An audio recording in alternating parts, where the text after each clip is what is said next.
안녕하세요. 금나치마입니다. 3일 전에 침이 갑자기 3일 전에 고객님 한 분께서 문의를 주셨어요. 이분께서 자기가 가지고 있는 제 영상을 보고 추천을 주신 거죠. 이 아파트를 가지고 좀 최대한 많은 금액을 이용하고 싶다고 하셨는데, 사실 이분하고 상담하기가 좀 별로 싫었어요. 왜 싫었냐, 이제 간혹 상담하다 보면 뭐 일부러 그러시는 건 아니겠지만 그 말투 자체가 그런 분들이 있습니다. 상대방 톡톡 쏘는 말투. 대출 얼마나 돼요? 가능해요? 이런 식으로 참 들으면서도 굉장히 좀 기분이 별로인 그런 분들이 간혹 계십니다. 근데 이분 역시도 그래요. 말투를 톡톡 쏘고 말이 굉장히 짧게 끊습니다. 뭐 대답을 요구했는데 안 해도 되는 대답은 말도 안 해버리고 그런 식으로. 그러니까 이분이 속으로 대출을 받을 생각이 정말 있는 거야 없는 거야 이런 생각이 들 정도로 좀 상담을 하면서도 솔직히 기분이 좀 별로인 그런 분이었어요. 아이씨, 영상 보고 있을 건데 생각해 보니까 어떡하지? 어쩔 수 없어. 아니, 근데 그런 분들 좀 고쳐주셨으면 좋겠어요. 왜 그러냐면, 저희들 영업사원들은 뭐예요? 실적을 올려야 돼요. 그러면 월급 많이 받아가잖아요. 오로지 그 돈만 보고 일을 한다면은 그 누가 전해도 상관없어요. 실적만 올린다면야 이런 생각으로 일을 할 수는 있어요. 그런데 저희도 뭐 사람인지라 상대방이 어떻게 다가오느냐에 따라서 저희 역시도 그와 비슷하게 대접을 해드려요. 그게 무슨 뜻이냐? 대출 원하시니까 그 대출을 해줘요. 우리 일이니까. 근데 그 외에 참고할 만한 사항들, 아니면 혹은 뭐 채무자한테 보탬이 되는 내용들, 이런 것들 입국 다물어 버리죠. 그만큼 정보를 덜 드린다는 거죠. 결국에 손해는 누가 봅니까? 채무자가 보는 거예요. 저희가 손해볼 일은 없잖아요. 어떤 분들은 술 먹고 전화해요. 정말 술 드시고 전화하시는 분들은 술 안 드실 때 연락 주시고 끊어버리잖아요. 그분들하고는 정말 상담 자체가 안 돼. 한 말도 하고 한 말도 하고 한 말도 하고 그러다 다시 온 상태로 가서 또 한 말하고 미치고 하잖아요. 예전에 어떤 분은 술 먹고 자격 들었는데 딱 안 되는 조건이 뭐 신용 불량했던가 기억은 잘 안 나는데, 그런데 갑자기 욕부터 시작해요. 술 먹으면 용기가 나겠죠. 자관에 상담은 서로 상호 간에 서로 존중을 하면서 그러면서 상담을 받으면 저희 상담사들도 어떻게 해서든 최대한 도움이 되는 방향 쪽으로 해서 안내를 해드리고, 그러니까 이왕이면 좀 기분 좋게 상담을 했으면 좋겠습니다. 자, 이분 3일 전에 문의를 주셨는데, 현재 이분의 직업은 직업상, 서류상은 무직자에 속해요. 이게 무슨 뜻이냐면, 프리랜서인데 재직 증빙이 안 됩니다. 그런 분들 많이 있죠. 프리랜서 분들 중에 월급으로 돈은 통장으로 돈은 들어오는데 이걸 확인할 길이 없어. 어디 회사 이렇게 확인을 해야 되는데 그런 재직 확인이 안 돼요. 이분들은 결과적으로 서류상은 무직자에 속하게 돼요. 자, 이분께서 현재 이용하고 있는 대출을 보면 아파트 담보대출로 은행에가 2억 6,500만 원. 그래서 이렇게 적는 것보다는 또 읽기 또 쉽게 적어야죠. 2억 6,500만 원이 있습니다. 그리고 또 외에 대출이 은행에 신용대출로 2천만 원이 있습니다. 이게 끝. 이에는 대출이 없어요. 자, 이분께서 저한테 필요한 금액이 필요 자금이 2억 원이라고 하셨어요. 2억 원. 영상을 보니까 저 신규 사업자 내가지고 담보대출 이용할 수 있다고 하던데 얼마까지 가능해요? 이런 식으로 꼭 물어봐요. 봐드릴게요.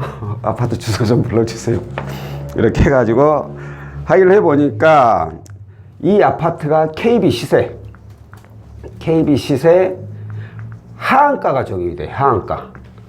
하한가가 적용이 되는 이유는 뭐냐? 아파트에 1층, 2층에 살고 계시면 또 20층 이상은 3층까지는 하한가가 적용이 됩니다. 이제 금융사마다 좀 차이가 있긴 한데 이분은 1층에 살고 계세요. 그러다 보니까 그냥 하한가. 하한가가 적용이 돼가지고 이게 5억 3천만 원이라고 나왔어요. 자, 그러면 현재 이 아파트 은행에서 담보대출 받았던 거 있잖아. 이 금액에서 뺀 나머지 금액이 대출이 되는 게 아니라고 했죠. 항상 설정 금액에서 빼기를 가야죠. 자, 설정 금액이 얼마가 돼 있었냐면 3억 1,800. 이거 습관이 안 돼가지고 3억 1,800만 원이 설정이 돼 있어요. 자, 2억 6,500, 3억 1,800이면 2억 2,600이니까 120%가 설정이 된 거죠. 자, 그러면 이제 여기서 나오는 거죠. 여기서 설정 금액. 아니구나. 이거 원정시이래. 이제 자, 다음으로 이제 알아봐야 될 게 이 지역이 어디냐에 따라서 LTV가 틀립니다. 그러니까 지방에 있는 곳은 LTV가 좀 낮아요. 그러니까 이 시세 대비 대출 가능 금액이 낮다는 거예요. 서울 수도권 쪽은 좀 높죠. 이거는 수도권 쪽에 있어가지고 그 중에서도 LTV가 90%까지 이용을 하실 수가 있는 지역이었어요. 자, 90%면 시세 하한가의 90% 4억 7,700만 원. 자, 그럼 이제 여기서 빼면 되는 거죠. LTV 90% 4억 7천 설정 금액 이렇게만 계산을 하면 되죠. 그래서 빼기가 들어가야 되죠. 그러면 얼마죠? 1억 5,900만 원이 가능하게 됩니다. 이분은 어떻게 해서 가능하냐고요? 신규 사업자를 내서 가능한 금액이요. 그런데 이분은 2억이 필요하다겠어요. 2억. 필요자금 2억. 돈이 좀 부족하네? 좀은 아니죠. 4,100만 원이나 부족해. 자, 이분은 반드시 2억 이상은 있어야 된다고 하는데, 그럼 어떻게 해야 될까요? 아파트로는 받을 수 있는 만큼 짜냈어. 그럼 이제 이 아파트로는 더 이상은 안 되죠. 그럼 더 추가로 뺄 수 있는 게 뭐예요? 신용대출이잖아요. 신용대출인데 이분은 무직자야. 무직자면 일반 직장인 신용대출이나 이런 것들은 이용이 안 돼요. 다만 무직자이지만 본인 소유의 아파트가 있는 분들은 제가 신용대출 상품 중에 아파트론이라는 상품을 좀 몇 번 영상을 올렸죠. 이분은 아파트론이라는 상품을 이용을 할 수가 있어요. 그래서 아파트론 들어오는, 자, 이건 이금융권 캐피탈 저축은행 이쪽에서 취급을 하고 있어요. 그래서 그나마 제가 봤을 때 고임 자격 조건에 가장 잘 나올 수 있는 곳, 그러니까 금액도 많이 나오지만 또 중요한 게 금리잖아요. 금리가 낮아야 되니까 어찌됐든 간에 금리가 낮을 수 있는 곳으로 몇 군데 조회를 해보니까 캐피탈 쪽에서 그나마 금리가 가장 낮게 해서 6천만 원에 8.8%가 적용이 되었습니다. 8.8%면 이금융권에서 엄청 낮은 거죠. 엄청. 왜 이렇게 낮게 나왔냐? 다 이유가 있죠. 이분 신용 점수가 몇 점이냐면 나이스가 879점, K12가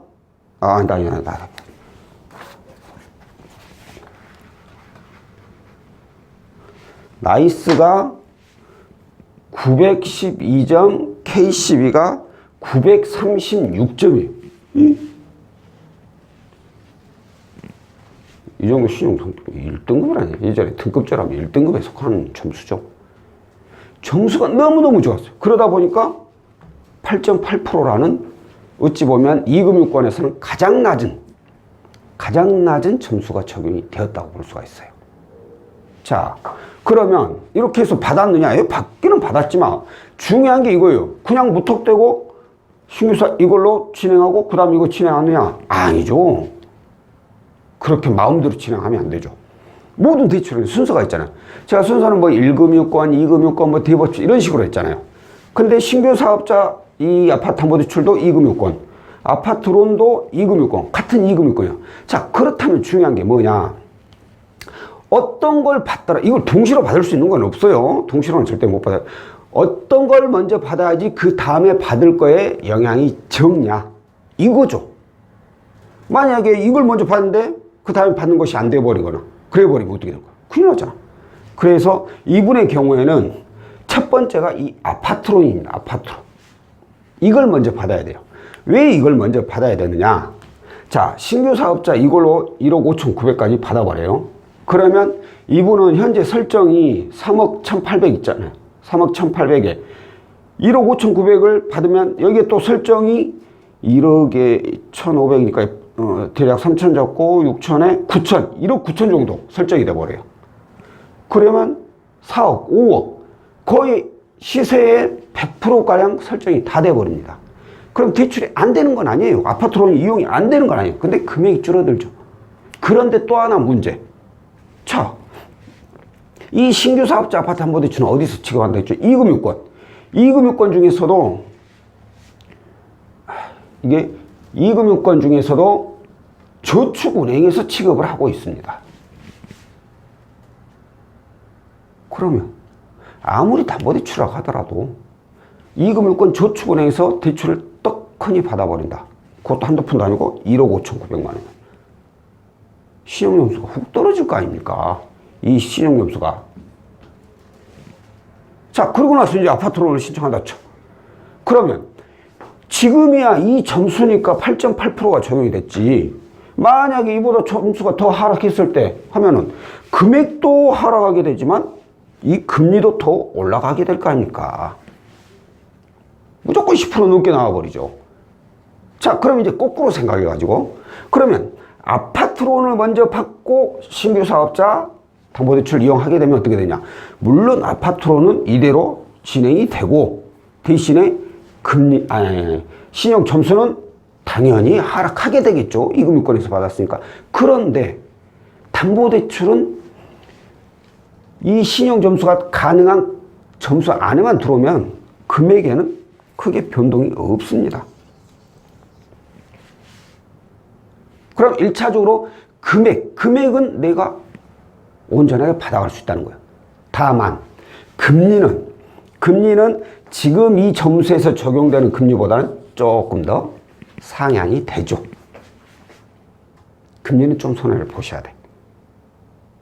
이분이 중요시 여기는 게 뭐예요? 필요자금. 2억 원. 2억 원 이상이라고 했으니까 일단 2억 원은 나와야 돼. 중요한 게 금액이잖아요. 그럼 이분은 먼저 금액을 맞춰야 되거든요. 금액이 이렇게 해서 얼마죠? 2억. 에이씨, 갑자기. 2억 1,900. 아, 나 뭔 생각하고 있지? 2억 1,900만 원이잖아요. 2억 이상 원하셨으니까 원하시는 금액이 딱 나온 거죠. 이렇게 해가지고 제가 3일 전에 이분하고 통화를 했다고 했잖아요. 3일 전에 아파트론이라는 상품을 이용해서 6천만 원을 먼저 받았고 그리고 나서 오늘 신규 사업자로 해가지고 진행을 하고 있는 중입니다. 뭐 대출을 이렇게 해서 많이 받으세요. 이런 뜻은 아닙니다. 이런 뜻은 아닌데 제가 각각의 사례가 있기 때문에 채무자마다 본인들이 원하는 내용들이 있기 때문에 그런 분들, 이런 분들은 또 이런 방법이 있습니다. 이런 방법이 있습니다. 라는 걸 알려드리는 거지, 이렇게 해서 대출 많이 받아서 저 실적 많이 좀 올려주세요, 이런 뜻은 아니에요. 그러니까 오해 없으시길 바라고요. 자, 오늘은 현재 본인 소유의 아파트를 가지고 있는 분께서 최대한 많이 이용할 수 있는, 대출을 많이 이용할 수 있는 방법에 대해서 안내를 해드렸고, 자, 오늘 내용은 여기까지고요. 다음번에 또 다른 내용으로 찾아뵙도록 하겠습니다. 고맙습니다.